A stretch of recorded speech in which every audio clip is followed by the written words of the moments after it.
Hola, bienvenidos a todos. El día de hoy vamos a hablar sobre antivirales frente a virus herpes. Conformado por Orozco y yo, David Fernando, Osorio Hurtado Manuela, Quintero Orozco Ana Sofía, Quiscualtico Arturo Sebastián Andrés, Rincón Paz Darcy Nayibe y Rodríguez Ángel Simón. Gracias a los antivirales se han reducido de forma significativa la morbilidad y la mortalidad asociadas a estos virus. Primero que todo, el virus del herpes es una infección viral causada por el virus del herpes simple y existen más de 100 tipos del virus herpes, pero son 8 los más comunes en humanos, como lo podemos ver en esta tabla. Los síntomas pueden variar desde llagas dolorosas en la boca o en los genitales hasta enfermedades muy graves. Aciclovir y olaciclovir. El aciclovir es un análogo de la desoxirribonucleosina con una cadena cíclica lateral que carece del grupo 3-hidroxilo existente en la ribosa cíclica de los nucleósidos naturales. Y el valaciclovir es el profármaco del aciclovir. Como podemos ver en esta tabla, el aciclovir es unas 10 veces más potente frente al virus herpes simple tipo 1 y el tipo 2 que frente al virus varicela zoster, y posee menos actividad frente al citomegalovirus. El aciclovir inhibe la replicación del virus del Epstein-Barr en células infectadas productivamente, pero no actúa en caso latente o persistente.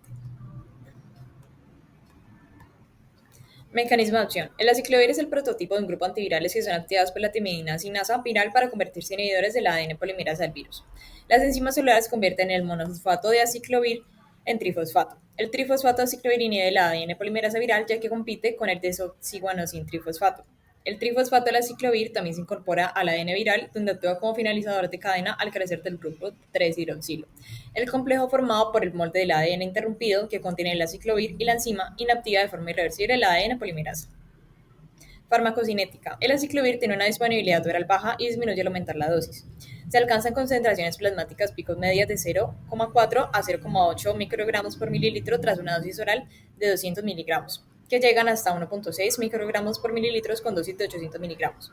Es decir, que la disponibilidad versus dosis muestra la disminución activa de la disponibilidad, la cual cae del 21 al 25 al 15%, mientras que la concentración plasmática versus dosis muestra el aumento de la concentración desproporcionadamente menor al aumento de la dosis. Es decir, que al cuadruplicar la dosis de 200 a 800 miligramos, la concentración solo se duplica, de 0,8 a 1,6 microgramos.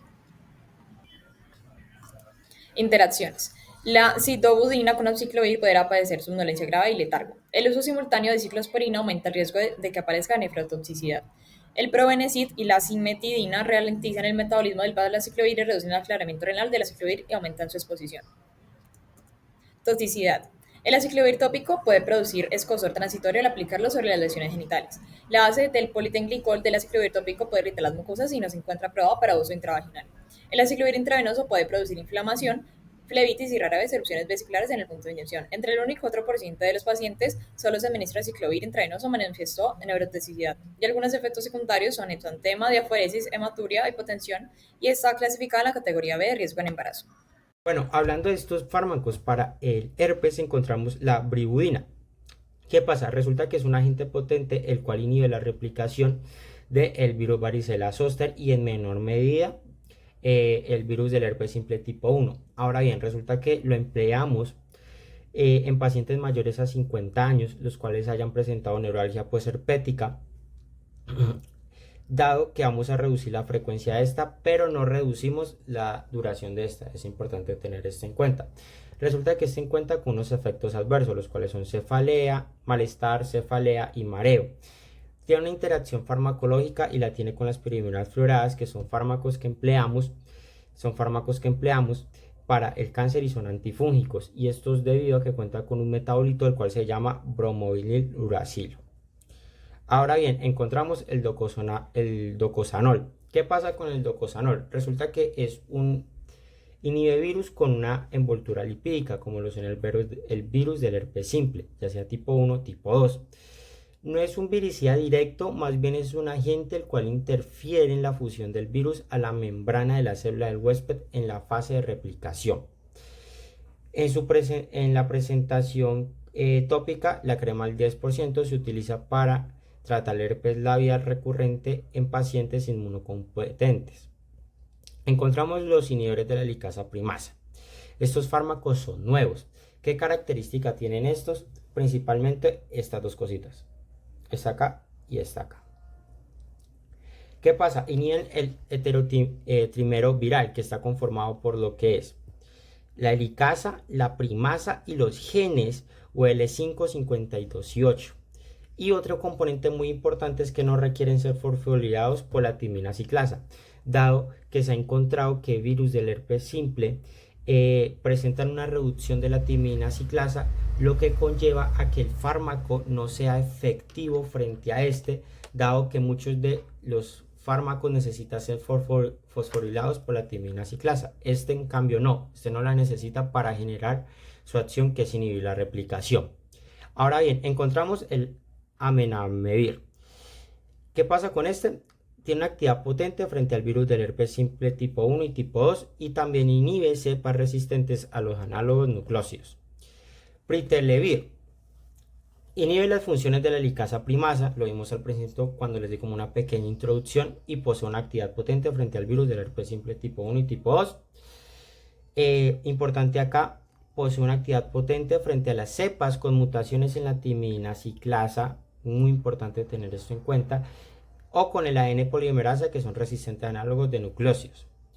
Cuenta con una semivida larga de 80 horas, quiere decir que podemos aplicar una dosis a la semana y va a tener muy buena tolerabilidad. El cidofovir. ¿Qué es el cidofovir? El cidofovir es un antiviral que imita una base del ADN del virus. Está diseñado para atacar virus que tienen ADN. Luego está su espectro de acción. El cidofovir sirve contra muchos virus con ADN. Entre esos está el herpes simple, el citomegalovirus, el Epstein-Barr, el herpes virus 6, 7 y 8, y también otros virus como el papiloma, el poliomavirus, adenovirus y poxvirus. Funciona incluso cuando el virus es resistente al aciclovir o al ganciclovir porque no necesita la enzima viral para activarse. Ahora está su mecanismo de acción. En palabras simples, entra a la célula y se convierte en su forma activa. En esa forma activa se mete en el ADN del virus. Al entrar daña la cadena del ADN y evita que el virus siga copiándose. Si se meten dos moléculas seguidas, la cadena queda totalmente bloqueada. Además, dura mucho dentro de la célula, por eso el efecto prolongado.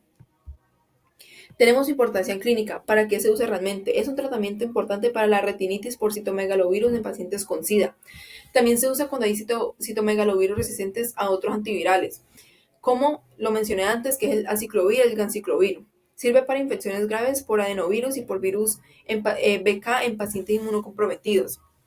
Cuando se usa en cremas, gel o inyecciones locales, se usa para verrugas, lesiones por poxvirus, condilomas y papilomatosis respiratoria. Y luego están sus efectos adversos, los más importantes. Lo más serio es que puede dañar los riñones. ¿Qué quiere decir eso? Que le da la creatinina, produce proteinuria y afecta los túbulos.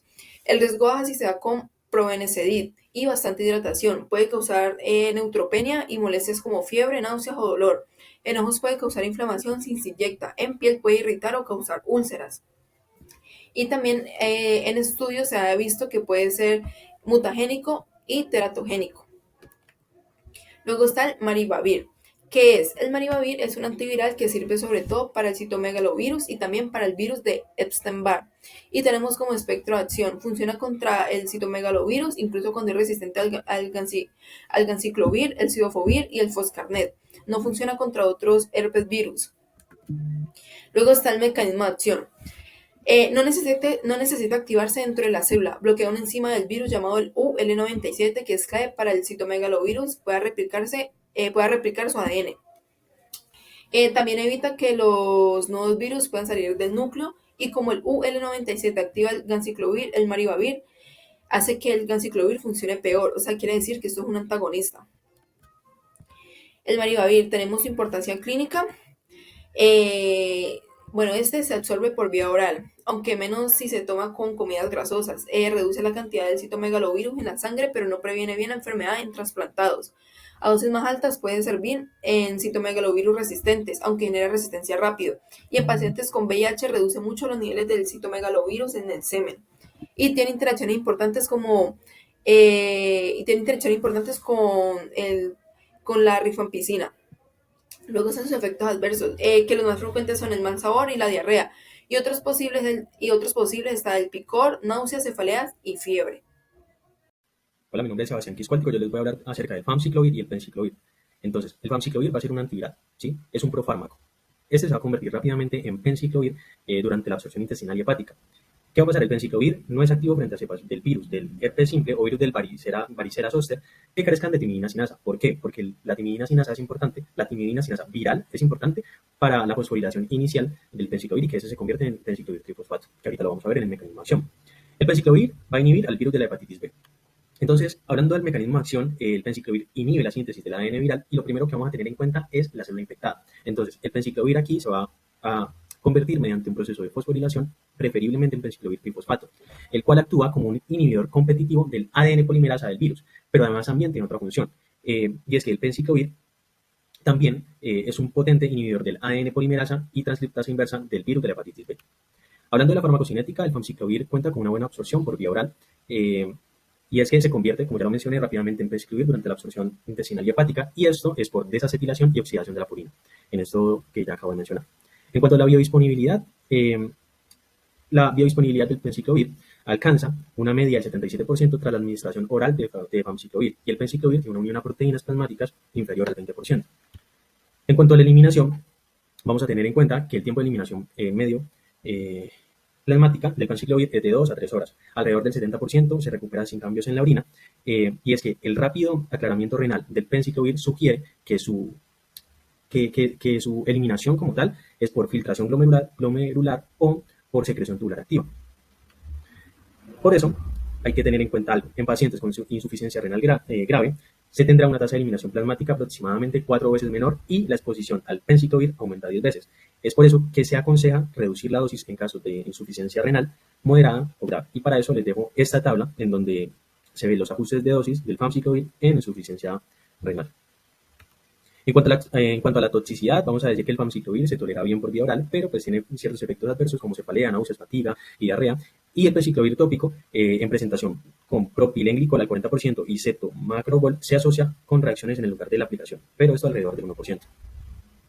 Bueno, ahora les voy a hablar del fomivicen. El fomivicen es un antiviral que inhibe la replicación del citomegalovirus humano mediante un mecanismo antisentido. ¿Cuál va a ser, como tal, ese mecanismo de acción que utiliza el fomivicen para inhibir esa replicación del citomegalovirus?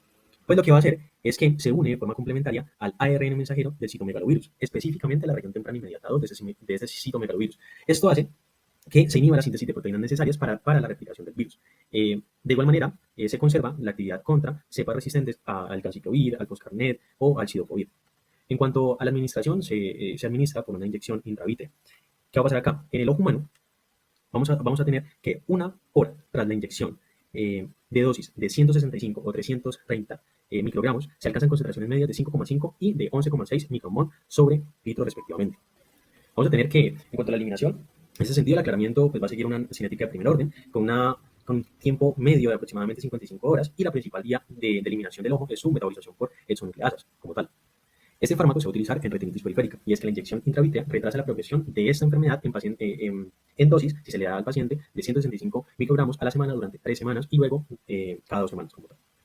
En cuanto a los efectos adversos, vamos a poder ver uveitis, vitritis, aumento de la presión intraocular, epiteliopatías pigmentarias retinianas o también se puede ver desprendimiento de la retina. No se recomienda utilizar fomivicen en pacientes que hayan sido tratados con cidofovir en las 2 o 4 semanas previas debido a que esto aumenta el riesgo de inflamación ocular. Bueno, foscarnet. Este vendría siendo un antiviral inorgánico perteneciente a la clase de los análogos del pirofosfato. Como característica principal, este no va a requerir una activación intracelular para ejercer sus efectos, a diferencia de la mayoría de antivirales. Este activa inhibiendo la replicación del virus del herpes, tanto del citomegalovirus, del herpes simple tipo 1 y tipo 2 y del varicela zoster. Y también pues, va a tener actividad frente al virus del VIH. Este actúa directamente sobre las enzimas virales encargadas de la síntesis del ADN, inhibiendo el sitio de unión del pirofosfato, tanto en el ADN polimerasa del virus como en la transcriptasa inversa del VIH. Esta unión impide la separación del pirofosfato durante la elongación de la cadena del ADN viral. Este no necesita de una fosforilación intracelular, como lo había dicho antes, o sea que no va a depender de enzimas virales como la timidina ciclasa, y es eficaz, y esto pues explica su efectividad frente a cepas resistentes al aciclovir y al ganciclovir. Este es mayormente selectivo de ADN polimerasa viral que de la humana, y pues al ser mayormente selectivo de este, va a tener mayor potencia frente a los virus y va a causar menos daño al cuerpo. Pero pues este va a tener un margen terapéutico muy estrecho, lo que va a producir algunos efectos adversos como la nefrotoxicidad, que va a producir una necrosis tubular aguda en la acumulación de los tubos renales, pues en el momento de eliminarse por vía renal, y también alteraciones metabólicas, ya que pues se une muy fácilmente al calcio y al magnesio y puede producir hipocalcemia y hipomaxemia en los pacientes.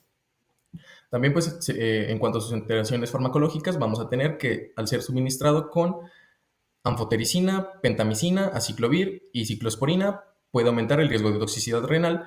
Al ser suministrado con pentamicina, puede producir hipocalcemia, y al combinarse con sidobudina va a incrementar el riesgo de anemias. Bueno, ahora vamos con la trifluoridina. Este vendría siendo un nucleósido fluorado de pirimidina con propiedades antibacteriales.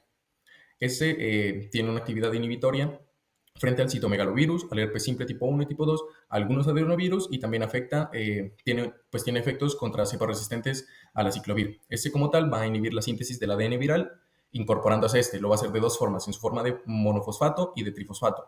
En la forma monofosfato, inhibe la formación irreversible del timidilato sintasa, la cual pues es una enzima muy importante para la formación de timidina, y pues aquí el virus, al no producir la suficiente cantidad de timidina, no va a poder replicarse.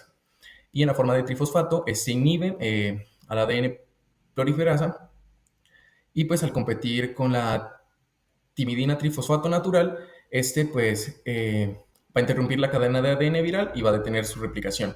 Pues además, en menor grado también se va a unir al ADN de las células humanas y va a detener su replicación. Pues se va a utilizar para tratar la queratoconjuntivitis primaria, la queratitis epitelial producida por herpes simple tipo 1 y tipo 2, y también se va a utilizar para tratar infecciones cutáneas por herpes simple resistente a la ciclovir. En cuanto a sus efectos adversos, va a producir hipersensibilidad, irritación, edema palpebral, queratosis punctata superficial. Y en cuanto a sus interacciones, pues va a tener una asociación con el interferona alfa, lo que va a producir un efecto sinérgico, o sea que va a aumentar su potencia, su efectividad, y va a ser utilizado para tratar infecciones mucocutáneas por herpes simple con resistencia a varios fármacos. Continuando, vamos a hablar sobre el ganciclovir y valganciclovir. Estos fármacos son utilizados para el tratamiento o prevención de CMV en personas trasplantadas o personas que padecen VIH-Sida.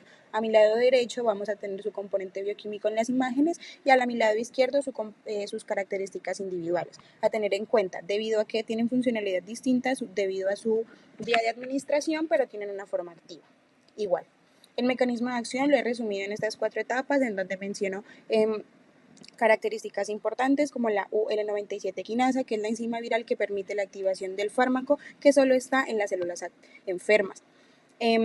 Su forma activa, que es el ganciclovir trifosfato, que nos va a permitir esta unión a la cadena viral, y la inhibición del ADN viral, que se da debido a la unión totalmente de a la polimerasa viral UL54, que es donde ahí va a detener esta replicación, dándonos el resultado clínico del bloqueo de esta replicación, dándonos la disminución de la multiplicación y la diseminación del virus. Sus usos clínicos va a ser, como anteriormente los mencioné, trasplantados o pacientes con VIH-Sida, y sus vías de administración oral e intravenosa. Su toxicidad y efectos adversos va a ser el más importante, la mielosupresión, debido a que va a desencadenar otros problemas como los que están en la diapositiva, y otros efectos adversos no relacionados a son los que están ahí. A tener en cuenta en la alteración hepática estas 2 tablas, debido a que nos indican la administración y las dosis a tener en cuenta en personas con el aclaramiento de creatinina disminuida. Y aquí un resumen de la farmacocinética del fármaco, dependiendo del ganciclovir o el valganciclovir, para su absorción o su distribución o eliminación, que es igual. Luego continuamos con el letermovir, que es un fármaco que no necesita fosforilación y es un fármaco relativamente nuevo, solo para tratar CMV. A mi lado derecho su composición bioquímica, y al lado izquierdo características en donde actúan, que es la UL51 y a la UL56, que son enzimas. Su mecanismo de acción impide el ensamblaje del ADN viral, bloqueando los 2 componentes ya mencionados anteriormente, que son la UL51 o la UL56, que simplemente se bloquean estos al unirse. Puede bloquear uno o puede bloquear las 2. Efectos adversos tiene pocos. Sus usos clínicos es a través de diferentes estudios, en donde se identifica una reducción bastante grande de la infección o de la mortalidad, y este únicamente en el 2017 se dio para profilaxis en personas trasplantadas de células madre. Su farmacodinamia, tenemos presentación oral o intravenosa, su eliminación que es biliar, sus interacciones y su metabolización, y una pequeña tabla con diferenciaciones entre el ganciclovir, valganciclovir y el letermovir. Gracias.